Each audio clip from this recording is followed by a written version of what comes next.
Atensyon po sa mga may suliranin katulad nito. Inihatid ng may-ari rito sa inyong albularyo kay ipabinisaya ko no. Kaya ang ginawa ko, agad ko itong pinakuluan ng maligamgam na tubig at hinaluan ng lapyo nga dahon at sabay haklap sa agtang nito. What? Dagdag pa ng may-ari nito, pag sakaling hindi raw tumama ang aking himasmo, willing naman siyang mag-add-on sa aking additional service kung tawaging talagsaong honghong og tutho sa albularyo. Ito pala ay isang 45.6 turbo engine. Sa mga banggiitang manghuhula dyan, skip nyo na lang kasi alam ko namang sobrang basic lang po ito sa inyo. At kapag kayo ay beginners pa, hangyoon ko kayo na panoorin ang buong video nito hanggang sa dulo para may ideya naman po kayo kung ano lang ang gipanghilabtan at pinalitan ng inyong albularyo. Wow! Bago pa po tayo mag-ukay-ukay doon sa makina, itry lang muna nating i-rev at tingnan natin kung saan lang kutob yung needle pointer ng RPM rito. Iwan ko kung anong Tagalog ng kutob, basta tingnan na lang ninyo. Try nating i-rev. Yan. Ayan oh. So umaabot naman siya ng 4,000 RPM. Pero ang concern lang po ng may-ari nito, pag tumatakbo na siya ng dugay-dugay o malayo-layo, yan, magkakaroon na ng low power at sobrang usok ng tambutso.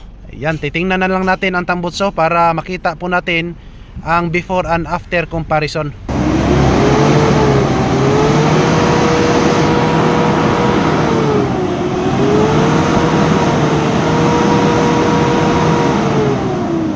Ayan, titirahin na natin to, baka masubmarino pa ng iba.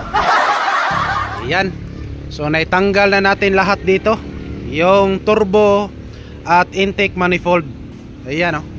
Agad kong pinalabas ang 7 suspitsado rito. Ito po ang kadalasan na partner in crime sa mga low power issue. Yes! Sa mga beginners dyan, palagi nyong tandaan og dili gyud kalimtan. Number 1, catalytic converter at ang buong exhaust tube nito. Number 2, exhaust gas recirculation o tinatawag nating EGR. Number 3, intake manifold assembly. Number 4, turbo assembly. Number 5, throttle body. At ang number 6 ay map sensor. At hulaan nyo ang ikapito. So yan po mga kalbularyo, binunot namin to lahat yung injector. Yan, so kita naman ninyo ngayon oh. Kailangan i-calibrate natin ang injector para makita natin ang fuel delivery nito kung pantay ba. Yan. So gabihan na po mi diring dapita. Yan oh, kita nyo ang mga tinanggal-tanggal namin rito. Gikulkog pag-ayo ni Lebron ang lungag ng tambutso rito. At kita naman natin ang ata ng nukos nito na sobrang itim na magkasing katulad sa kantang Bikining Itim.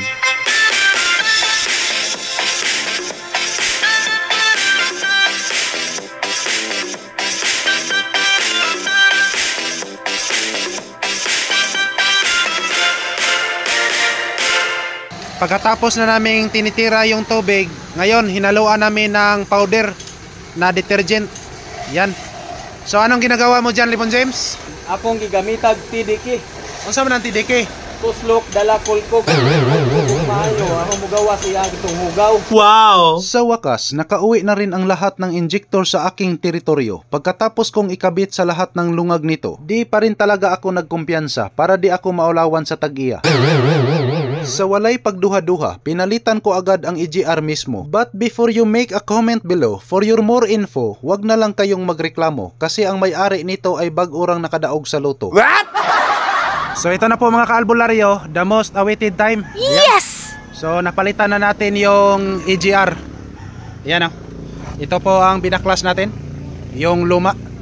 At ngayon, pandarin natin ang makina at mag-observe po tayo. Okay, engine start.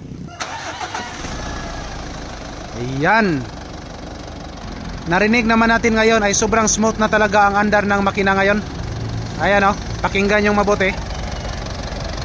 So tingnan natin dito sa tambutso kung mayroon pa bang usok na sobrang itim. Rev up to 4,000 RPM, rev. Okay, rev. Rev. Ayan. So wala na tayong nakikita na usok dito. So ang next step na gagawin natin ay mag-road test po tayo para magkaalaman kung hindi na ba magka-low power ang makina. Alright, here we go. Sa sobrang excited na mag Too Fast to Furious na naman ako rito, ayan, gidali-dali kog palabas ang sasakyan. Pastilan, giali pa jud ang motorsiklo sa atubangan. Kaya miatras kog makadaghan para iwas baka tuloy aking madumbulan. So ayan po mga kalbularyo, feel na po natin ngayon na sobrang malakas na ang hatak ng makina. At ganyan lang po ang ginagawa natin. Yan. So estimate po ng takbo ngayon ay nasa 100 na po tayo. Ang problema lang ay hindi gumagalaw yung speedometer natin dito. So hindi gumagalaw ang speedometer. Yan. So ganyan lang po talaga ang ating ginawa. At ngayon I declared problem solved na naman po tayo dito. So daghang salamat sa kanunay dalaygon ang Dios.